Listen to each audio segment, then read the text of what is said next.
मेरी कॉलेज में जो इमेज थी वो पूरी तरह से खराब हो चुकी थी क्योंकि बिल्कुल लफंडर हो चुका था मैं। फादर ने शुरू से ही मुझे शॉप पे लगाया। शॉप पे मैं साफ सफाई किया करता था, वहां पर छोटे मोटे काम किया करता था। मैं दिल्ली आया और दिल्ली आने के बाद मुझे लगा यार अपन तो यूट्यूब से हैं तो इज्जत विज्जत तो होगी। मैं पार्टी में पहुंचा। बहुत बार लोग वही बात लिख देते हैं, तेरी औकात से बड़े सपने देख रहा है तू। तो बोलता है कि तेरे पापा को हम जानते हैं, तू कल भी दुकान पे था, आज भी दुकान पे और कल भी दुकान पे बैठेगा। मैं एक बात जानता हूं, मैं किसी सब्जेक्ट का महारथी नहीं हूं। मैं कोई सब्जेक्ट या फिर कोई चीज अच्छे से नहीं जानता हूं। मैं एक चीज जानता हूं, मैं एक चीज का कलाकार हूं और वो powerful people don't come from powerful places. Powerful people make powerful places. Guys, मैं राजस्थान के एक छोटे से शहर सूरतगढ़ से हूं। आप में से बहुत सारे लोगों ने शायद उस सिटी का नाम भी नहीं सुना होगा। पापा शॉपकीपर हैं, मम्मा हाउस वाइफ है। बचपन से ही नॉर्मल छोटे छोटे से सपने देखे थे। मुझे आज भी याद है कि जब मैं स्कूल से आके अपने पापा के लिए टिफिन लेके जाया करता था, तो जब मैं शॉप पे पहुंचता था और पापा को काउंटर के उस तरफ बैठा हुआ पाता था तो मुझे लगता था कि ये साम्राज्य मुझे कब मिलेगा। मतलब मेरे लिए वही एक माहेशमती का साम्राज्य था और इतना ही बड़ा सपना देखा था। छोटी सिटी थी, इससे ज़्यादा सपने कभी दिमाग में आते ही नहीं थे क्योंकि सपने बड़े तब देखे जाते हैं जब माहौल ऐसा हो। तो सवाल ये उठता है कि इतने सिंपल सादे छोटे से सपने देखने वाला आज यहां तक कैसे पहुंच गया।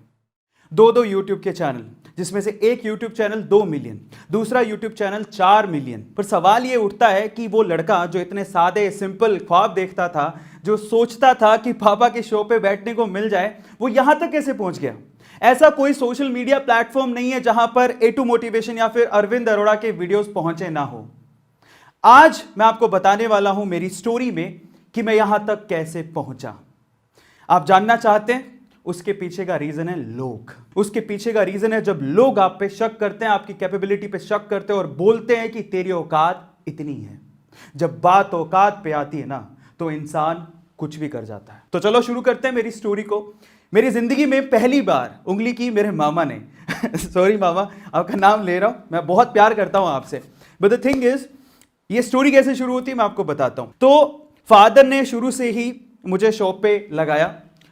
शॉप पे मैं साफ सफाई किया करता था, वहां पर छोटे मोटे काम किया करता था।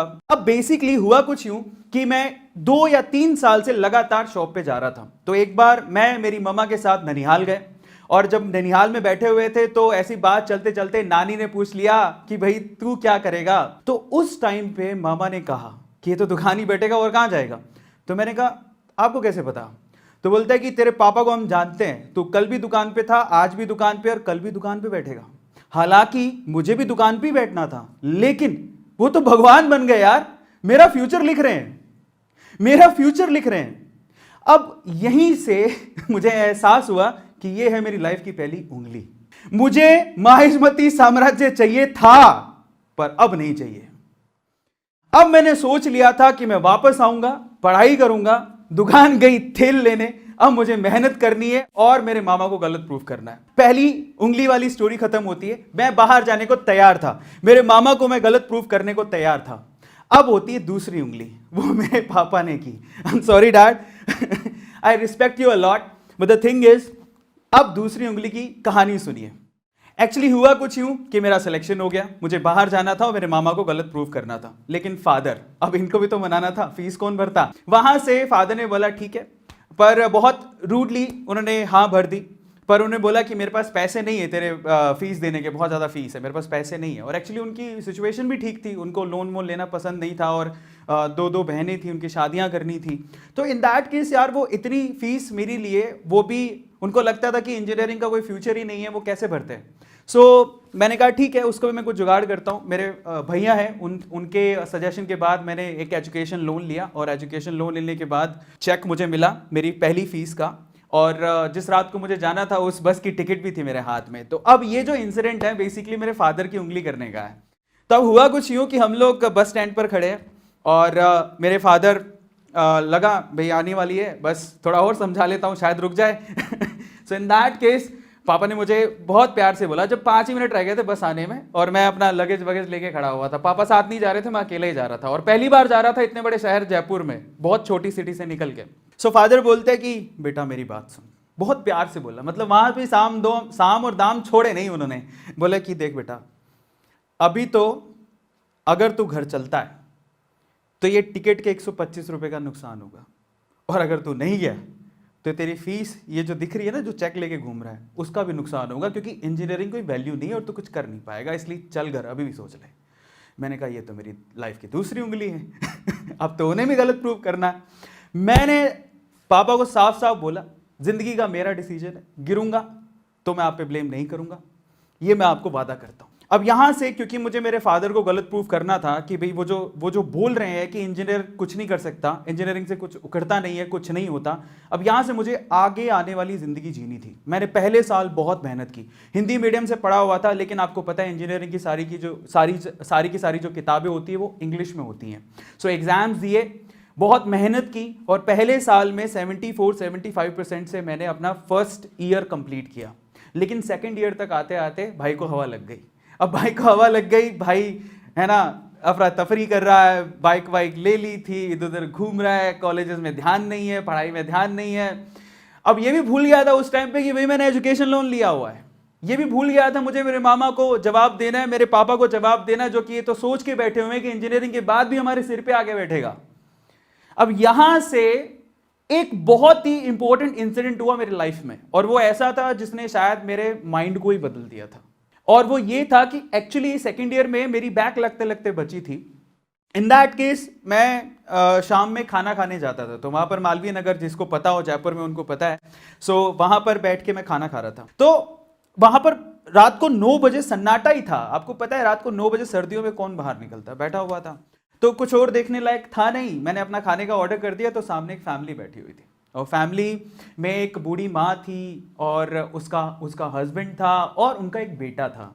और वो बेटा एक्चुअली ऑलमोस्ट 40 साल का था। अगर मैं आपसे सवाल पूछूं कि अगर ये दंपत्ति और ये फैमिली बैठी हुई है, और इनमें से अगर किसी को होटल में जो बिल आने वाला है वो पे करना है, तो किसको पे करना होगा? आप में से ज्यादातर लोग पक्का ये बोलेंगे कि वो उस बेटे को पे करना चाहिए। 40 साल का बेटा कमाता होगा, अपने माँ बाप के लिए इतना तो कर ही सकता है।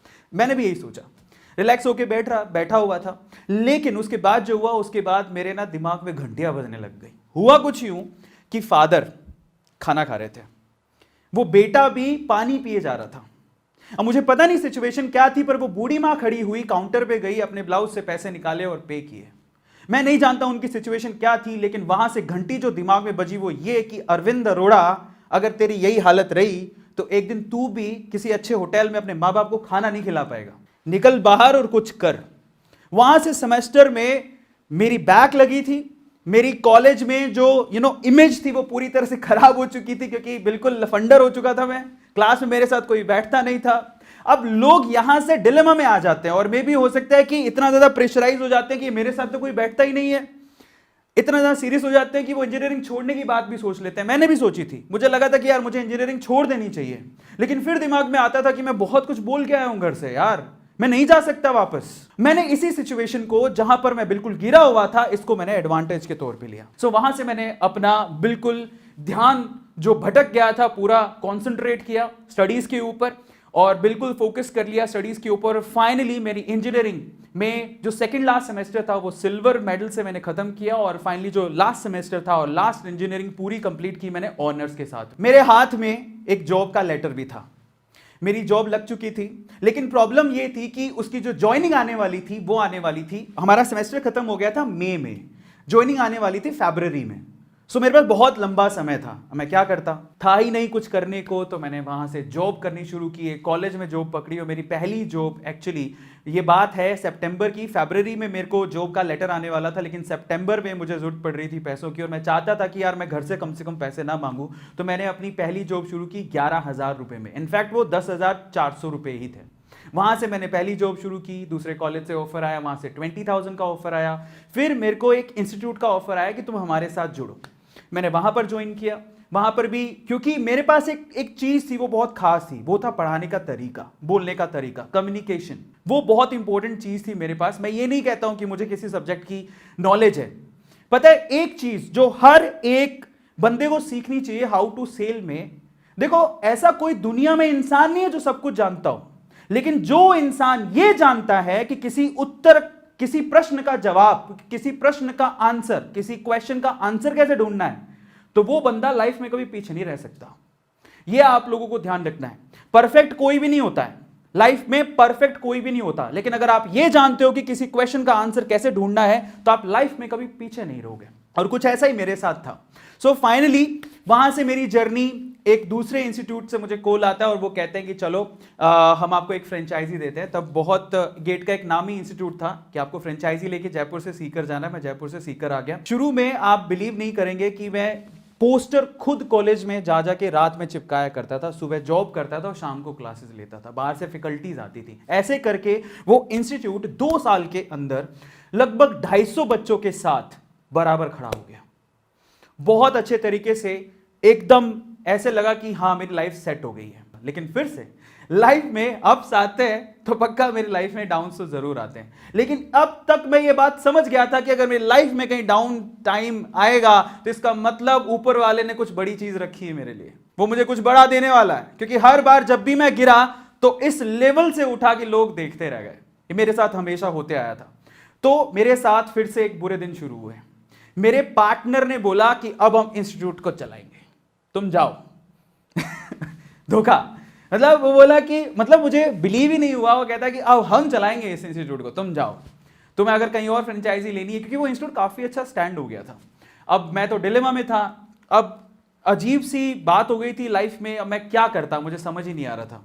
उन्होंने मुझे कुछ पैसे दिए, बोले कि अब यहां से जो कमाई होगी उसका कुछ परसेंटेज आपको दे दिया जाएगा, अब आपको यहां पर रहने की जरूरत नहीं है। मैं कुछ अपोज करता भी तो मुश्किल था मेरे लिए, क्योंकि वो मैं उस टाइम पे अकेला था, इतना पावरफुल नहीं था, वो लोग बहुत पावरफुल थे। पर मैंने एक बात सोच ली, जिंदगी में ना एक चीज आप याद रखो, लोग आपको आपकी औकात बताएंगे, आपको चैलेंज करेंगे, उसको ध्यान से सुनो, अपने दिमाग में डाल लो उसको, जवाब कभी पलट के मत देना। क्योंकि जिस दिन आपने जवाब दे दिया ना, आप ना उस ऊंचाई तक नहीं पहुंच पाओगे जहां पर ऊपर वाला आपको पहुंचाना चाहता है।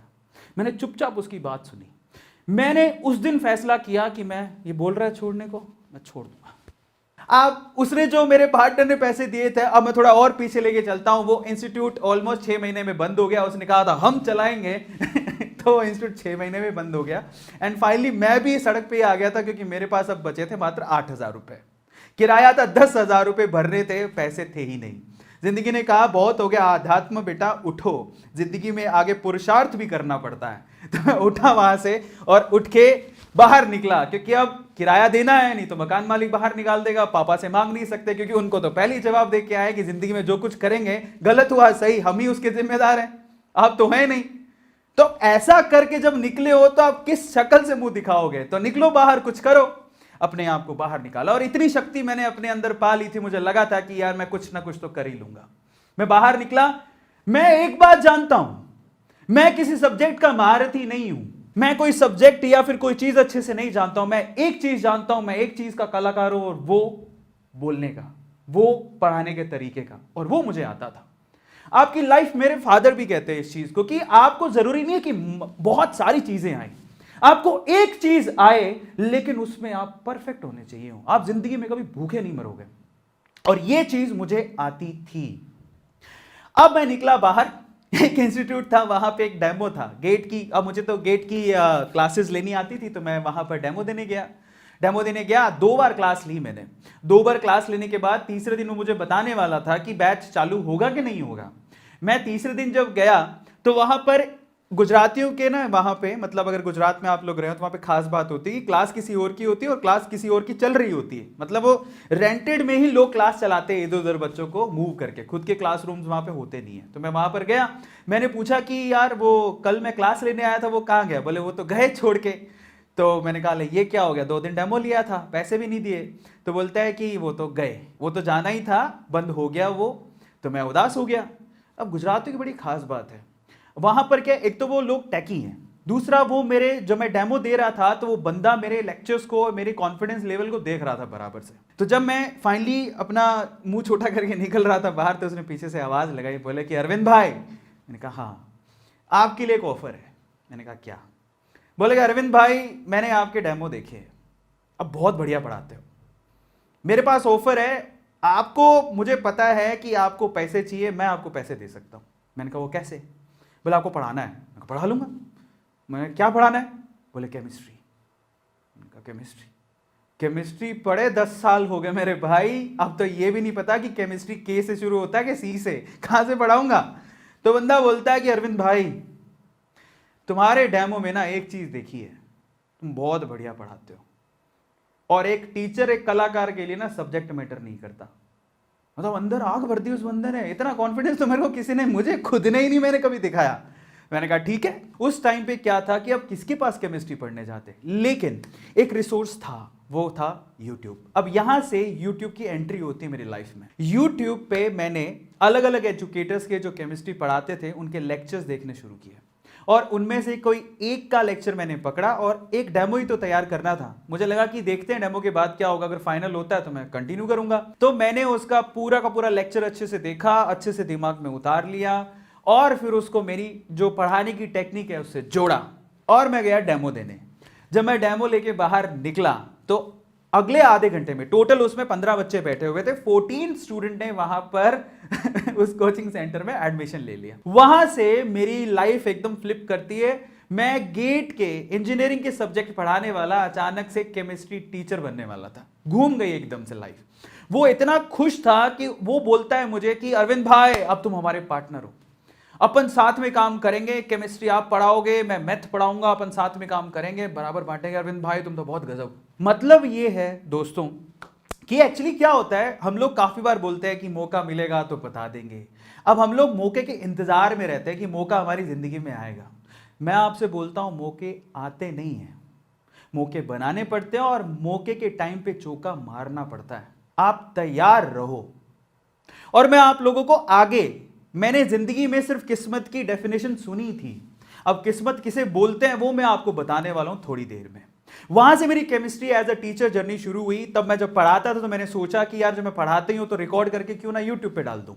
तो मैंने जनरली यूट्यूब का एक चैनल खोला, और वहां पर मेड इजी केमिस्ट्री के नाम से चैनल खोला, और वहां पर केमिस्ट्री के वीडियोज अपलोड करने शुरू कर दिए।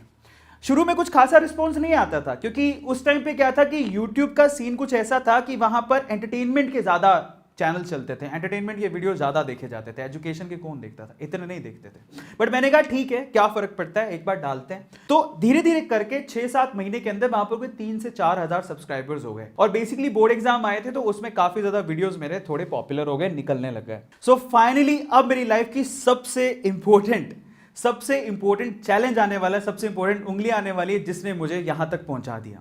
वो मेरी लाइफ में एक ऐसी मूवमेंट थी जहां से मैं कंप्लीटली चेंज ही हो गया। एक्चुअली हुआ कुछ यूं था कि YouTube पे काफी अच्छा परफॉर्म कर रहा था, वहां से सिल्वर प्ले बटन जीत चुका था, अच्छा खासा केमिस्ट्री टीचर के तौर पे नाम था। तो टिकटॉक अगर आप लोगों ने सुना हो तो टिकटॉक का उस टाइम पे क्या था, सिर्फ एंटरटेनिंग वीडियोस चलती थी, तो उनको अपना एजुटॉक शुरू करना था, और इसीलिए उन्होंने बहुत सारे अलग अलग यूट्यूब के एजुकेटर्स को इन्वाइट किया एक पार्टी के अंदर, ताकि वो वहां पर टिकटॉक की जो इमेज बन गई थी, सो कॉल्ड इमेज की, वहां पर सिर्फ एंटरटेनमेंट की वीडियोस ही चलती हैं, वहां पर वो एजुकेशन को प्रमोट करने के लिए उन्होंने हमें बुलाया। मैं दिल्ली आया, और दिल्ली आने के बाद मुझे लगा यार अपन तो यूट्यूब से हैं तो इज्जत विज्जत तो होगी। मैं पार्टी में पहुंचा, कोई पूछ ही नहीं रहा। सो फाइनली वहां पर जितने ऑर्गेनाइजर्स थे उनका सबका फोकस टिकटॉक के क्रिएटर्स पे ही था, यूट्यूब वालों पे तो कुछ था ही नहीं। और एक्चुअली मैंने सोचा यार अपन यूट्यूब वाले हैं और इन्होंने स्पेशली बुलाया है एज एन एजुकेटर, शायद ही कुछ रिस्पेक्ट देंगे, कुछ रिस्पॉन्स देंगे। कुछ रिस्पॉन्स नहीं था। मैं तब घुसा एक यूट्यूबर के तौर पे टिकटॉक के अंदर, ताकि मैं टिकटॉक वालों को बता सकूं कि हम यूट्यूबर कम नहीं है। ये चैलेंज लेके मैं घुसा, और तब मैंने वहां पर शॉर्ट वीडियोस क्रिएट करने शुरू किए, और फाइनली टिकटॉक पे जब 7.2 मिलियन फॉलोअर्स मैंने बना लिए तो रातों रात खबर आती है कि भारत सरकार ने टिकटॉक को बैन कर दिया है। मैं टिकटॉक बंद होने के बावजूद भी वीडियो क्रिएट करने बंद नहीं किए। मैंने एक बात अपने आप से बोली कि आज एक दरवाजा बंद हुआ है तो कल 100 दरवाजे खुलेंगे। और ये बात की भनक हमें पहले लग गई थी कि ये लोग थोड़ी शॉर्ट वीडियो के प्लेटफॉर्म को छोड़ देंगे। अब मैं आपको बताता हूं कि किस्मत किसे कहते हैं। टिकटॉक पे काम करते हुए मैं 500 शॉर्ट वीडियोस बना चुका था, मैं तैयार था। और ये बड़े बड़े प्लेयर्स यूट्यूब, इंस्टाग्राम, फेसबुक ये शॉर्ट वीडियोस के लिए प्लेटफॉर्म लॉन्च करने वाले थे। किस्मत क्या होती है पता है? किस्मत होती है, लक किसे कहते हैं मालूम है? लक क्या होता है? जब आप तैयार हो और आपके सामने अपॉर्चुनिटी भी हो। ये दोनों चीजें जब मिक्स हो जाती है तो वही किस्मत कहलाती है। और पहली बार जिंदगी में मैं अपने आप को लकी फील कर रहा था, क्योंकि मैं तैयार भी था 500 वीडियो के साथ, और मेरे सामने एक नई नई अपॉर्चुनिटी भी थी। दोनों मिली और फाइनली रातों रात मेरा YouTube का चैनल जो कि धीरे धीरे चल रहा था, जैसे ही YouTube पे शॉर्ट्स लॉन्च हुआ, वो चैनल सिर्फ 4 महीनों के अंदर 4 मिलियन सब्सक्राइबर्स क्रॉस कर चुका है। और इसे ही कहते हैं किस्मत। किस्मत, अगर आप किस्मत के भरोसे बैठे हो तो आप ये भी सोचो कि शायद किस्मत आपके भरोसे बैठी हो। डायलॉग आपने सुना होगा, किस्मत के भरोसे मत बैठो। सिर्फ ये सोचो कि आप लोग तैयार हो और आपके पास अपॉर्चुनिटी है क्या। दोनों की मिक्सिंग ही लक कहलाती है। फाइनली गाइस, मुझे चैलेंजेस देने वालों से कोई प्रॉब्लम नहीं है। अगर वो लोग नहीं होते तो शायद मैं यहां तक पहुंचता ही नहीं। और आजकल तो मैं अपने आप को ओपनली चैलेंज दे देता हूं। हालांकि मैं देखता हूं चैट में लोग क्या लिखते हैं। बहुत बार लोग वही बात लिख देते हैं, तेरी औकात से बड़े सपने देख रहा है तू। तो मैं उनको एक ही जवाब देता हूं। वो जवाब मेरा ये होता है कि मैं नहीं बदलूंगा अपने सपनों को अपनी सच्चाई से मैच कराने को। मैं बदलूंगा अपनी सच्चाई को ताकि वो मेरे सपनों से मैच कर सके। इस वीडियो के बारे में अपनी राय नीचे कमेंट सेक्शन में हमें बताएं और अपने दोस्तों के साथ ये वीडियो शेयर करना ना भूलें।